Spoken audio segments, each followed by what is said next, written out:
Hi, and welcome to Female Entrepreneurs Magazine, your go to platform for ambitious women who are ready to take the business world by storm. I'm your host, Angel France, and each week we'll dive into the latest strategies, stories, and success secrets from the most inspiring female entrepreneurs around the world. Today on The Real Female Entrepreneurs, we're here with a woman who is the heart powered CEO behind the Fussell Group Insurance Agency, your go to insurance agency, and a proud holder of the gold standard in insurance. She's a wife, mama, and proud honey to her grandson, building a business rooted in faith, family, and fierce leadership since 2012. She's turned her vision into a powerhouse team of bold women and an amazing group of lucky fellows who are right there by her side. We are known for service, mentorship, and results. She's not here to blend in. She's here to build a legacy, sprinkle impact, and show others how to lead with love and strategy. One of their mottos is, "We don't just sell insurance, we change lives." Help me welcome the amazing powerhouse herself, Tyler Fussell. Welcome. Thank you, ma'am. Thank you. You make me sound so good. I'm like, who's this person she's talking about? I know everybody wants to hire me as their PR agent these days. I'm like, no. Yeah, no. I mean, it's crazy to think that we've come this far since 2013. Yeah, it's pretty amazing, pretty exciting. It's been a wild ride. Yep. So most of you guys know I am an insurance agent and I am with Tyler Yes. and her group. Yep. Yes. So And one of the many, many hats you wear, you are my training director as for now. You are wanting to give that up, sadly, because you are phenomenal at it. But your new magazine is blowing off the racks and off the charts with social media. So you deserve that right to grow that. mm-hmm. Thank you. You're amazing. Oh, well, vice versa, my friend. So, our audience always loves to hear this. What inspired you to become the amazing leader that you are today, an entrepreneur, and to grow the business? Something had to happen in your life. It always does. I think I've always had the entrepreneurial spirit. I always have. One thing I always saw people doing something, owning their business, and I'm like, I want to do that. I want to own my own business. I used to think I wanted to be a teacher when I was a little girl, but that was not for me. No. But I will say I knew I wanted to be an entrepreneur, a business owner. And I just didn't know in what. And so I just kind of went through life figuring things out, and I stumbled across insurance about 20 plus years ago and ended up working for Humana for about 4 years and absolutely loved the senior market.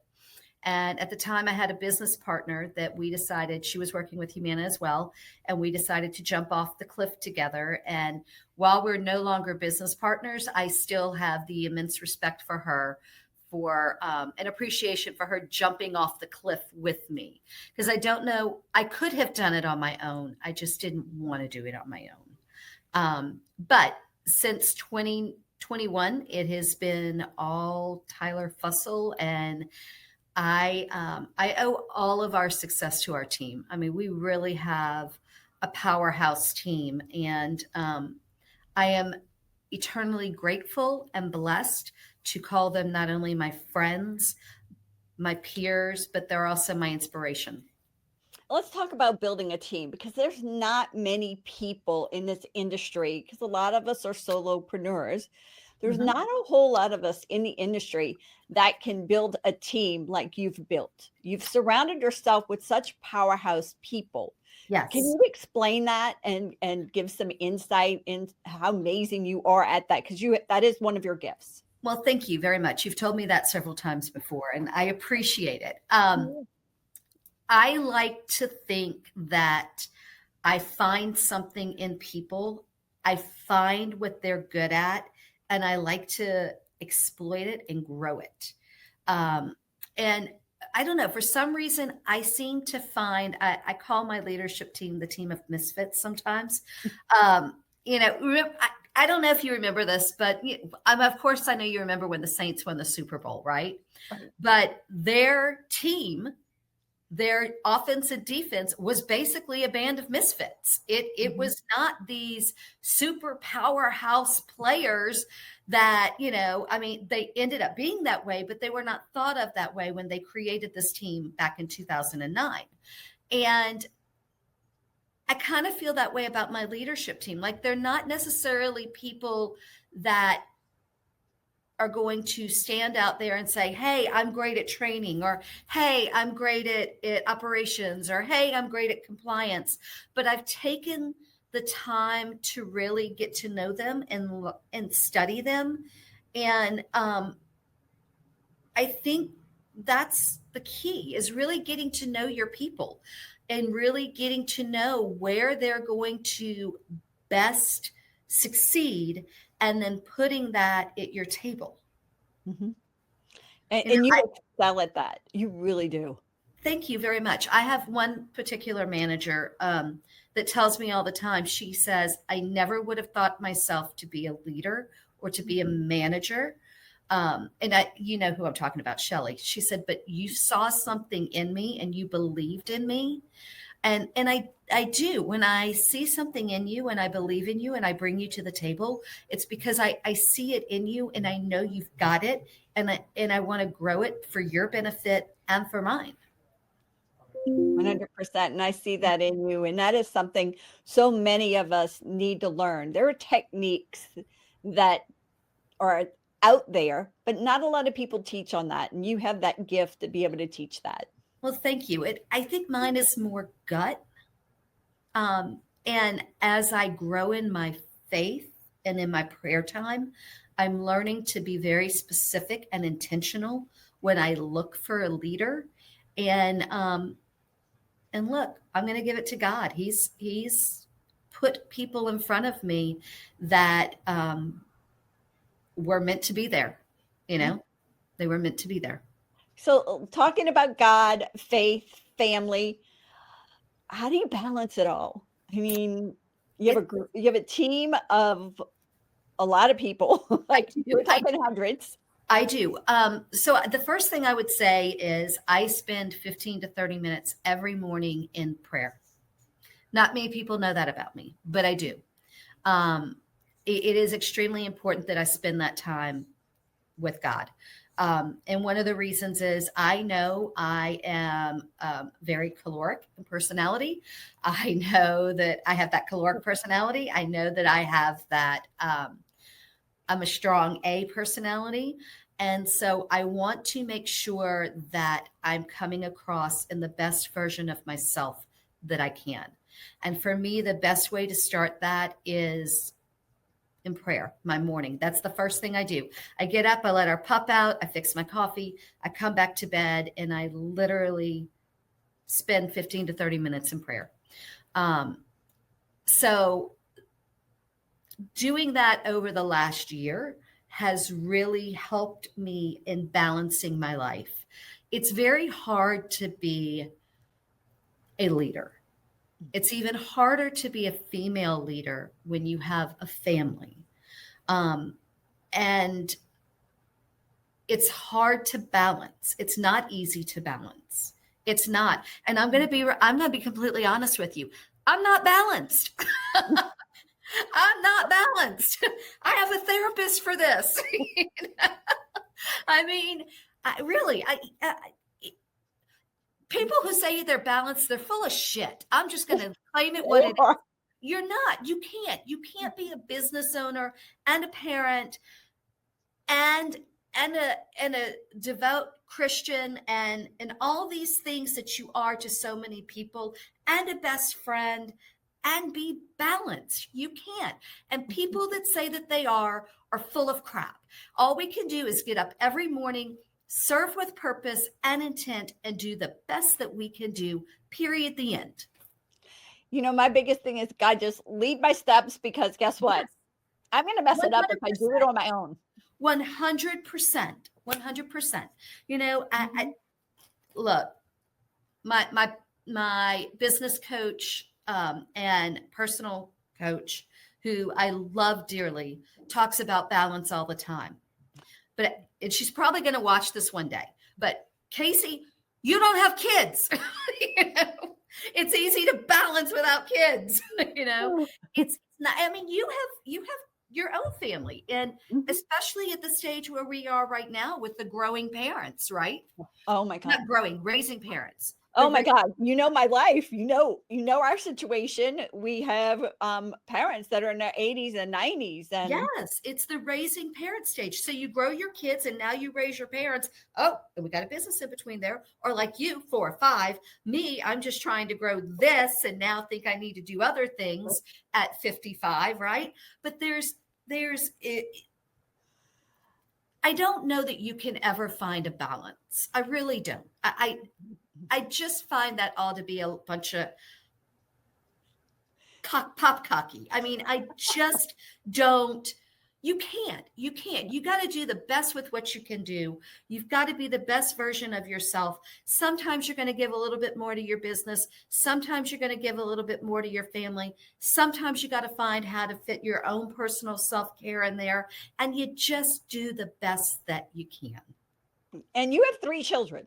I And do. when you started, And a you were how grandbaby. old When I started what? when you started the business? Oh, I was walking with Jesus. We were best friends. I'm joking. No, Mary Magdalene. That was me. No, just a new name. No, I would. When I started this business, it was 13 years ago. So I was 42. And the children were how old? So Kyle was 15, Caroline was 14, and Ava was 6. So can you talk about the different transitions that you've gone through a little bit from starting the business and then being that age to where they are now? Because now you're even a grandmother and your youngest is going off to college. So do you mind? Yes, and my middle one is now my vice president of marketing and blowing it out the water. Yeah. So yeah, it is. It's been a very interesting transition.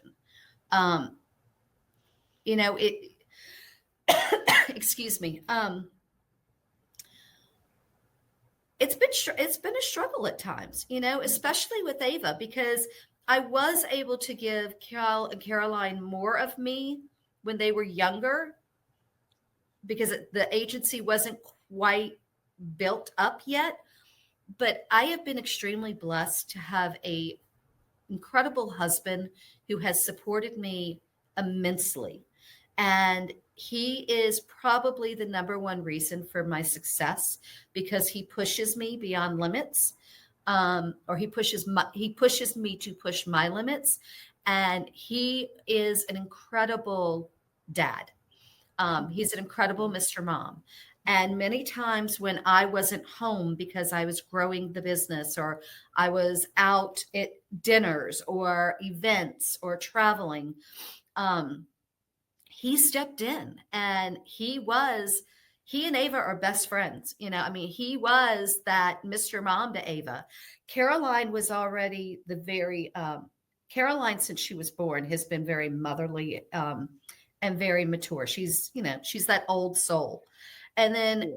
Kyle was 15, so Kyle was kind of in his own world.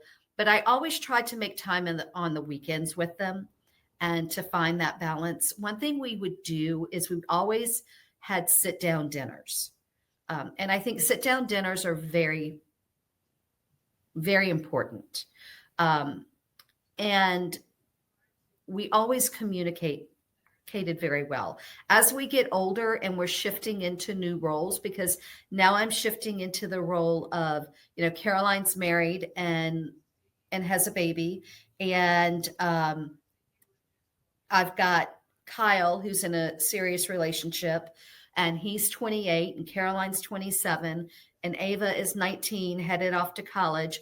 I'm having to learn that new role of, okay, I'm no longer coach, I'm now counselor. I'm a different role. I'm more of a support now. I'm not mothering you anymore. And it's a hard role, right? Mhm. It's hard to pull yourself off of that. It's hard to transition from that being full-time mom, or being a mom where your answer is no, yes, you can do this, you can do that, to it's now, um, you have to do what you have to make that decision that's best for you. What do you think is right? And while I don't always agree with decisions, I have to fade back and let them figure it out. So let's talk about that and bring that into business. Yep, Because you have to do the same thing in business. Am I I do. right? With I do. your leaders and with the people who you surround yourself with. Can you give some insight into that as well? When I first started, I was I'll admit it, I was a control freak, right? I think we all type A personalities have that tendency to be a control freak, right? Um, and as I've matured in my leadership, I am learning to step back, and I'm learning to, when I give somebody a task, I'm learning not to micromanage. I try very hard not to micromanage. I don't like to be micromanaged. Um, I would think, I'm trying hard to let people grow roots in their leadership and grow roots in their role and own it and define it their way, and to where it's working in tandem with my vision. But it's important to let people create their own. If I'm going to get in the middle of it and micromanage it, then I don't need them. True. Right. True. And then if I'm in the middle of it and micromanaging, then how am I ever going to grow my business? Hmm. Yeah, definitely. Because your growth now and what you do is way different than what it was in the beginning. Oh, absolutely. And Absolutely. And it's ever evolving. Well, it is. It's ever evolving, right? I yeah, mean, I'm looking at doing things that I never would have thought that I would do as a leader. And it's having that trust factor, putting trust in your team. You've got to believe in your team and trust your team for them to grow and for them to be able to plant roots in their role and grow in their role. But you also have to be wise enough, and you have to be aware enough to make the decisions and to recognize when those people who are in certain roles, while you may love them as a friend and as a peer, it's time for them to step off that role. And I think that's a really hard part of being a leader, especially when you're in this an organization similar to this, where we're more family. We've become very family oriented. We celebrate holidays together. We talk about kids. We grow. We celebrate milestones. We celebrate weddings and babies and graduations and all these things together as a leadership team.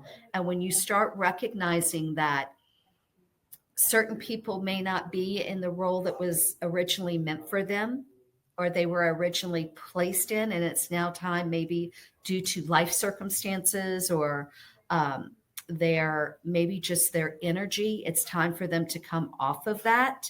Then it's hard to it's hard, but it has to be done. yeah, yeah. There's a maneuver, but it has to happen, and it Yeah, hurts sometimes. it But does. And you and I have talked a lot about this. We really have.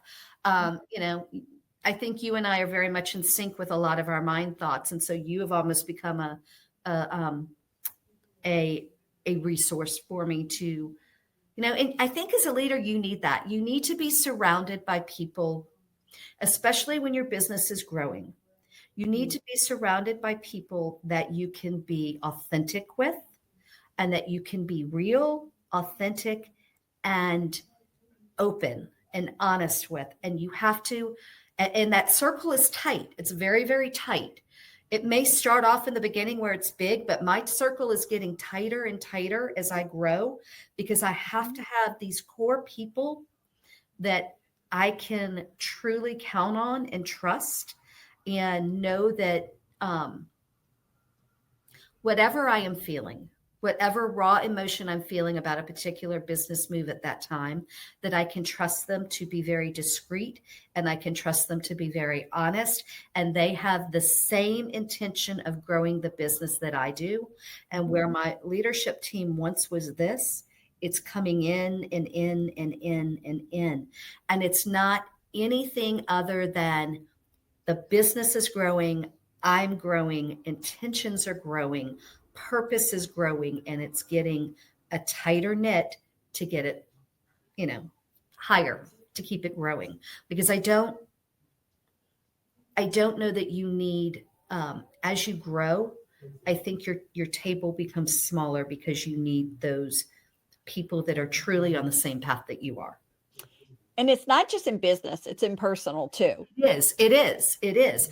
I find the older I get, the smaller my friend group becomes, much smaller. But I also find that happens as you grow as a leader and as a business owner. I say this all the time, and a friend of mine said this to me one day, and he was 100% right. He said, as you grow, as you become more successful in your business, you will find that the top is very lonely. It's very lonely at the top. And because you have to be more aware and you become more guarded because everybody wants to play at the top, even though they don't belong at the top, but they want to feed off you. I'm actually watching a friend of mine go through this right now. He's kind of a mentor in the industry, and he is uber successful, and he sold his business for a beautiful amount of money, and he is living an amazing life right now. But I'm watching him because he has a lot of, as he calls them, grifters. But he's right. They're wanting to feed off of his success. They want to suck on that teat of success, but they're not there. Yeah. And they don't have, and they probably won't ever be there. And I watch a little bit of the toll that it's taking on him. And so I think it's really important. That's where I go back. It's really important that you have a team, a very small team that you can genuinely trust. You have your personal team, which is your family and your close friends. And then in your business life, you have that small core team of trusted advisors that you can believe in to help get you to the next level. So you've already given so much knowledge and information. One other thing, what about a woman who's in business and she's struggling? What advice would you have for her? Don't give up. First and foremost, don't give up. The second one is find your knees at the side of the bed and find your prayer. Pray and with intention and ask for guidance, and he will guide the way. He will 100% guide a way, and he will put the people in front of you that you need to grow your business. But be aware, know that it might not be your time as well, and be open and willing to accept that, because it may be time for you to learn more. I say this, and I talk to my son because he is trying to be an entrepreneur right now, and he's struggling. And I tell him, I'm like, listen to me. I failed 3 times as a business owner before this agency. And that is okay. Failure is a lesson, and it teaches you to be stronger, and it teaches you to be smarter. It teaches you to have wiser choices. And so just because right now may not be your time, it doesn't mean that your time is not down the road. And so be very open to listen and to find yourself in prayer and listen to what God is telling you and what God is showing you, because he may be opening the door, or he may be refining you right now. and growing you for that next step. So I always look at it like, because that is a perfect analysis on how everything works. Because when you think about it, when a client says no to you, it just means it's not the right time or they need more information. Whereas if you're being told no for something you want to step into, it might not be the right time as well. And maybe, like you said, you need to learn something. Yes. Yes. I agree. I Mhm. agree. You know, I think that's the hardest thing for entrepreneurs or wannabe entrepreneurs to get is, you know, I watch my son and God, I love him. I love his passion for wanting to be an entrepreneur. It's kind of, I guess, ingrained in him, right? And they think, especially this younger generation thinks, I'm going to go start a business and I'm going to head out the door and I'm going to make $1 million next year. Watch me. Okay. But to grow a successful business, it takes time. It really takes time. And you're going to have ups and you're going to have downs. And don't look at failures as a failure. Look at a failure as a lesson, because every business has failures. How many failures have we had with Fussell Group? I mean, we've thought we were going to do something and we fell flat. And we look at each other and we're like, well, that didn't work. Or, but they're lessons. They're lessons to take you to the next level. And I hate to see people get discouraged when they fail at something, because you're not failing at something because and I hate to call it a failure. It's not a failure. It's a lesson. It's a lesson you're learning to take you to the next step. If you look at it that way, hopefully you don't get beat down on yourself. And I look at Kyle all the time and I'm like, they're lessons, baby. They're lessons. Your struggle on the front end, your struggle on how you're going to pay your bills tomorrow is only going to make you a better steward of your money and make you a better business owner in the future. You want to struggle. You want to have that struggle. I'm not going to sit here and tell you you're not, and you shouldn't. You should have struggles, because that's going to take you to the next level. It's only going to make you stronger, and it's going to make you more equipped to be a better leader and make better decisions. It's the growth process. It's the growth, and growth hurts. Growth hurts. Remember as a kid when you had growing pains in your legs?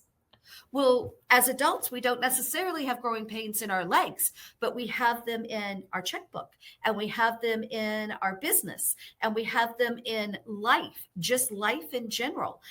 And it hurts. But it's making you a better leader. And you know what? It's calling you closer to God. It's calling you closer to Him. You know, if you're smart, you're leaning in on Him and you're relying on Him and you're relying on your core to get you through it, and it builds you up. It gives you character. It gives you moral. It gives you grit.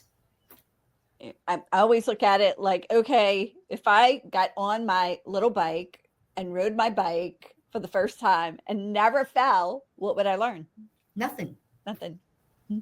You're 100% right. So knowing what you've learned so far in business, I love this question. What would you go back and tell your 18-year-old self? Difficult one. No, I know what I would say. Don't get discouraged. You're going to fail. You're going to fail, and it's going to be okay, because through every failure, you're learning a new lesson to take you to the next level. And have faith in God. Put your business in His hands and trust His guidance. And keep your core small. Yeah, it has to be small. Be careful who you trust. All right. So knowing that, and knowing that, you know, the faith, making sure that you're going to fail, understanding all those things. All right. What is a key strategy that has helped you advance in your career and business as a whole? Learning. Learning. I know you're an avid reader too. I am. Learning. Being open and honest enough with myself to say, you're wrong, redirect, being open and honest with myself enough to say, I need help. And being wise enough to have a core, a trusting base. I need help. I need help. I need help in learning. Mm-hmm.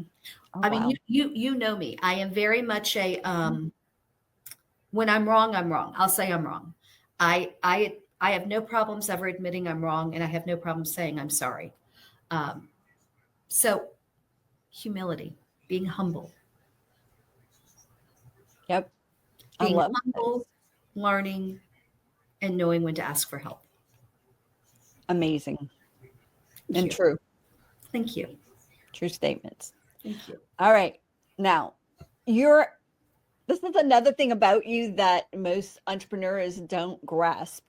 It's that ever evolving, changing, and maneuvering and trying to figure out what's going to work, what's not going to work, and doing it, implementing it, and falling flat on your face or succeeding. Yep. Okay. Yep. What are your future plans? Where do you see yourself? I have several things going on right now. I am exploring the opportunity of possibly franchising. Our industry, the insurance industry, franchises all over the place, but we don't in the Medicare space. And I find that kind of interesting.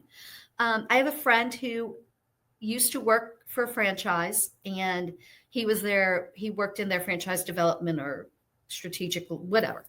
He did franchises for them. And he said to me not long ago, why aren't you not franchising? And for some reason, over the last 3 months, this keeps coming up. And so it's something that's at the top of my prayer list of, is this what I'm supposed to do? Unbeknownst to me, my daughter, the one that works with me, has gone and created a franchise package. And I'm really interested to see what she came up with. I'm intrigued. Go, I Caroline. am too. And so that's something that's on the agenda. I'm looking at expanding our agency. And as I expand, it would be through franchising throughout the Gulf South. I am working with St. Joe, which is in Florida. They are actually tied in with Margaritaville. They created a program. They created a community called Latitudes, which is for 55 and older. And I am working with them on a agency down there that they're starting, possibly a franchise, which is what she was working on the franchise packet for. And I don't know, I'm trying to fatten up my kitty. I'd like to maybe look at a partnership with AmeriLife down the road. So, we'll see. I've got a lot of things going on. I love Building that. a new house, being a honey, He's so cute. Oh, it's the best job in the world. Best job in the world, hands down. All right. On the fun side of life, if you had a superpower for just 24 hours, one day, what would it be? Ooh. That I could jump into the future and see how everything was gonna play out. How far? I'd like to jump in. Well, if I had it for 24 hours, every hour I would jump into a different year or different, what did they call every 10 years? An era? A decade. A decade? Every decade. Yeah. Let's see. So would you go forward or would you start over like far? No. Back? I'd go from here. You go from here. Okay. Yeah. I'd go from here. That would be really cool. Yeah. I would just want to see where I am. What I'm thinking going to work? Is that where I'm going to be? Am I going to have like 50 franchises, or is it going to fall flat on its face? And, am I going to live in a shoebox, or, what? How many grandchildren, how many honeys am I going to have? Although he doesn't call me honey, he calls me Ba. What? He calls Ba. you? And I do. Ba? Yeah, he can't say honey. He says ba. Ba. I'm ba. I like ba. Yeah. Well, if I FaceTime him sometimes in the morning, and the minute he sees me, ba, ba, like, I'm going to be ba. You're going to be ba. I'm going to be ba. Yeah. Did you look up what ba means? No. I bet you it means something cool. Probably. Knowing Reese, probably so. So I was joking with Caroline yesterday, so I guess I'm going to be honey ba. Oh, that's cute. Honey ba. Yeah. I don't know. We'll see. What's one fun fact about you that not a lot of people know about? Come on, you hadn't done something crazy in your life. Oh, I've done a lot of crazy in my life. I know. I have too. I've done a lot of crazy in my life. I don't know that I want to share all the crazy in my life. Well, I've already known I've tabletop danced. So, I mean, you know. I've tabletop danced. I've done shots with the ski team from Colorado, water ski team from Colorado that came to water ski at LSU. We won't talk about exactly what kind of shots those were. They were. No, we don't want to know. No, that was anyway. But I will say, I think the most one of the funnest things I did was I guess it was about 2021. And I ran into he was an ex-boyfriend, but we remained, and we still are good friends. We'll talk frequently. And we were, I don't know, maybe we have 19 or 20. We were in a bar one night and I was like, let's go to Six Flags in Houston. And he says, now? I said, yeah, let's go. We literally left at 2:00 in the morning. Should not have been driving, I'm sure, with another friend of ours and drove all night to Six Flags.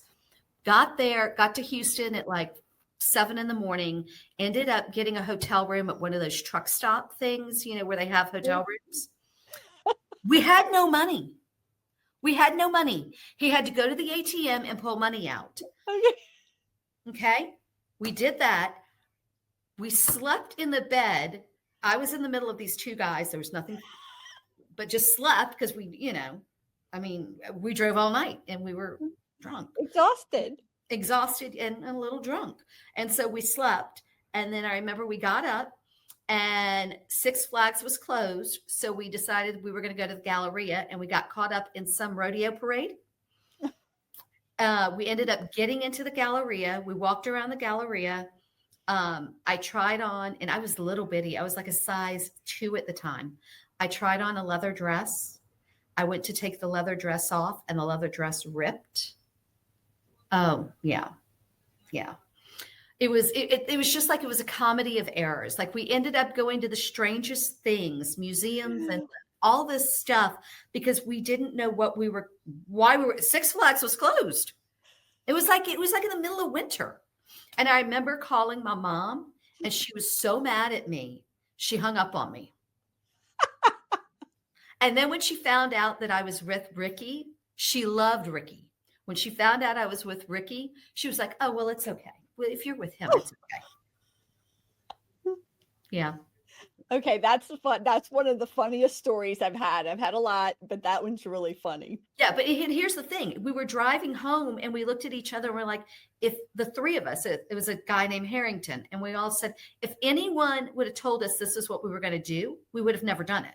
But because we did it, it was the most amazing weekend. I mean, literally everything was just like off the cuff. And we were college kids. We lived on like macaroni and cheese out of the gas station I don't even know. Like, I think we ate at a McDonald's and we bought gas station chips and candy. And that's what we lived on for 3 days or 2 days or however long, All Crazy. right. So that was the wild side of Tyler. Let's now go into your nerd side, if you don't mind. Okay. What are some of your favorite books? Ooh, my favorite book right now is the 21, how do they say it? The 21 Irrefutable Laws of Leadership. I love Know Your Why by Simon Sinek. I love Know Your Why. You can't see it, but I have a whole bunch of books back here. Yeah, I also have, I love Brene Brown. Dare to Lead. I love that one. But my very favorite book so far is the 21 Irrefutable Laws of Leadership. I love every book I read, but this one for some reason has spoken to me in a way that nothing else has. And it's shown me where I needed to work. And it's shown me like, okay, I'm good at this. I'm right here. I'm good at this point. One of the things I did the other day is it was talking about vision, and I gave my leadership team a vision back in March. And then as I was reading the book, I realized, well, I didn't give them a roadmap of how we're going to get there. So we started creating a roadmap. So yeah, but that's my very favorite book. I'm loving these John Maxwell books. I love John Maxwell. He's amazing. Amazing. I actually gave it to my compliance and operations director a little while ago. I bought a copy of it and I said, read this when you're flying out next week on vacation. You will absolutely, you won't regret it. He'll love it. I think he will. You know him. I think he will. Yeah. All right. What about a favorite song or songs? Favorite song? I don't know that I have a specifically favorite song. I like music in general. I think the only thing I'm not really into rap. When you used to go do seminars, you used to have songs you used to listen to. See, I know you personally, so I can like update you. Oh, well, okay, that was like Motley Crue and Creed that I would listen to on the way there. Yeah, to get pumped up and. Right. And what was the favorite song? What was my favorite one? Yeah, from them. I don't remember. I haven't done this in so long. I want to say it was probably Creed. And it was probably their I want to take me higher. Okay. That's not, that one. That one. It was probably that one I listened to. I know I listened to it a lot. The heavier they were, the better for me. Like I needed that infusion of, because I mean, let's face it, doing seminars can be exhausting. Like you're literally, you're in a room with energy vampires and they're sucking off of you as you're doing this presentation. Especially when you're dealing with seniors. I mean, because they're all, they have your attention. I mean, they want what you have. They want knowledge from you. They want everything from you. Yes, I agree. Mm-hmm. All right. What about favorite quote or quotes? So I have two. I wrote them down so I wouldn't forget them. I wanted to read them to you. So one of them is from Simon Sinek from Know Your Why. It is, people don't buy what you do. They buy why you do it. So you should always know your why. Yep. Right. And you know me, I've been preaching that for about a year now to everybody in this organization. You have to know your why. What is your why? And the other one is one that I just recently came across that is going to go on my signature line on all of my emails. When you become a leader, you lose the right to think about yourself. Oh, wow. Yep. You do. You do, because it's your team. It's your family and your team. And let me rephrase that. It's God, family, team, yourself. And that's why self-care is so important too. Yes. To put that in there for you. Yes. And also prayer, because we can't do it alone. We cannot do it alone. Look, I'm going to tell you right now, I think we all go through stages in our life where as we're growing up, we don't necessarily lean on God like we should. But losing my mom 10 years ago, almost 11 years ago, really brought my faith back. And I do, I've always had it, but because my parents were very good in instilling faith in me, as well as I'm the granddaughter of a Baptist preacher. So, I've always had it there, and I've always believed in faith and miracles and God answering prayers. But sometimes we get lost in the heyday. And as I'm getting older, I'm realizing, as I'm becoming more seasoned, I like to call it, not older, I'm becoming more seasoned. I like to say, but I find it more and more necessary. Yep. And it's my time. It's Yeah. my time. It's my time that nobody has to know what I'm talking to him about. It's just because I am constantly on go. I am constantly on demand and on high, like being pulled and energy being sucked. And those 15 to 30 minutes of stillness and quietness and just me and my God are the most precious times, period.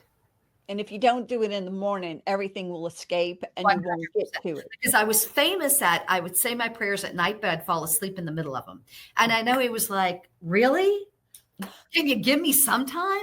And so I changed it. And even when I'm on vacation, I still get up between 5 and 6 in the morning. I'll go back to sleep, but I take that 5 and 6 in the morning time when it's quiet and still, and I give him me, and he gives me him. And then I spend about an hour of reading, and then my day starts. Mhm. So Perfect. that's What my is- self-care. well, we need it.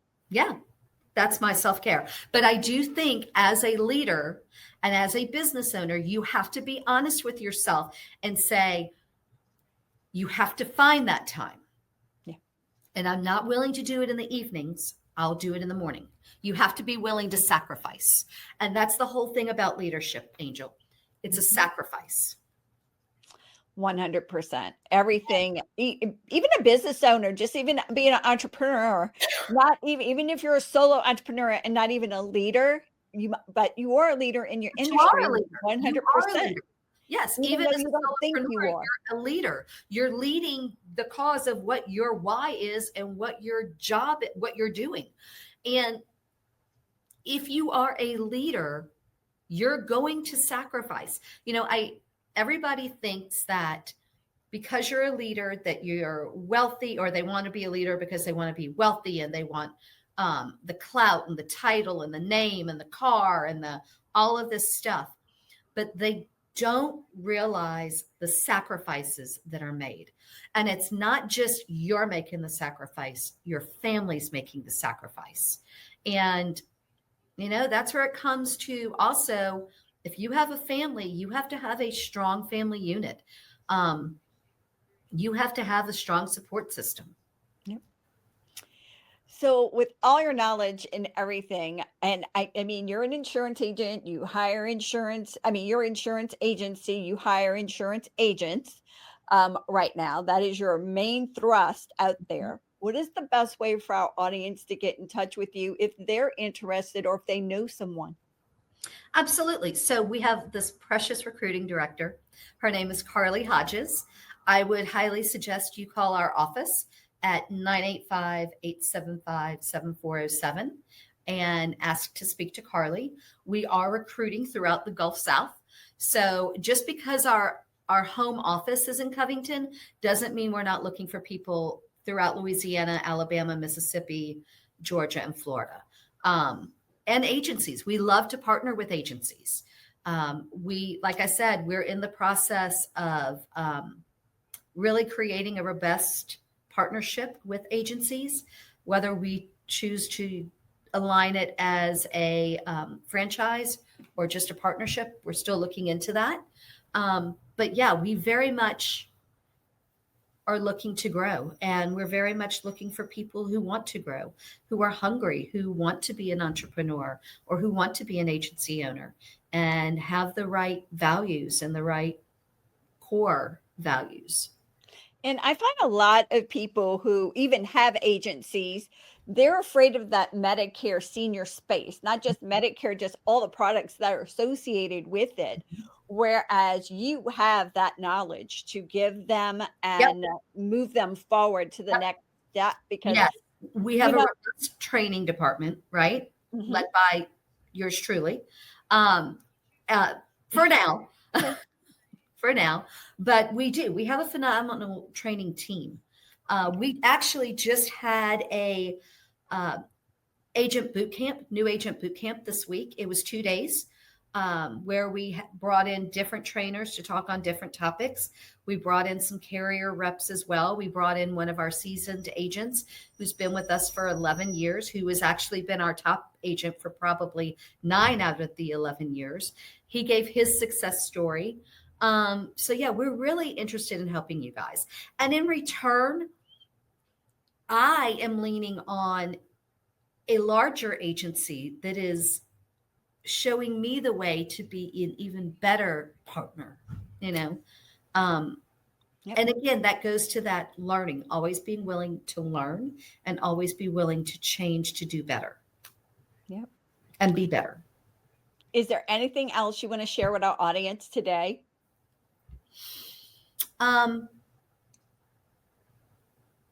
Success is great. Success is fun, but it's hard work. And you have to have faith, and you have to be on your knees, and you have to have a core team that you love and that you trust. And it's doable. It is doable. It is. It is. Well, Tyler, thank you for being here. Oh my God, you're so amazing. I loved having you. Mwah. Thank you. Mwah, mwah, mwah. You know I love you to pieces. Anytime you need me to do something, I'm always there. So Bye. bye. Mwah. Bye. Thank you so much for tuning in to this episode of Female Entrepreneurs Magazine. I hope you found inspiration, actionable tips, and a sense of connection with our incredible community of driven women. Don't forget to hit that subscribe button, leave a review, and share the episode with fellow entrepreneurs who are ready to elevate their game. Remember, your success is just the beginning, and we're here to support you in every step of the way. Until next time, keep shining, keep thriving, and remember, you have the power to create the business and life of your dreams. Stay inspired, and I'll see you in the next episode. Bye.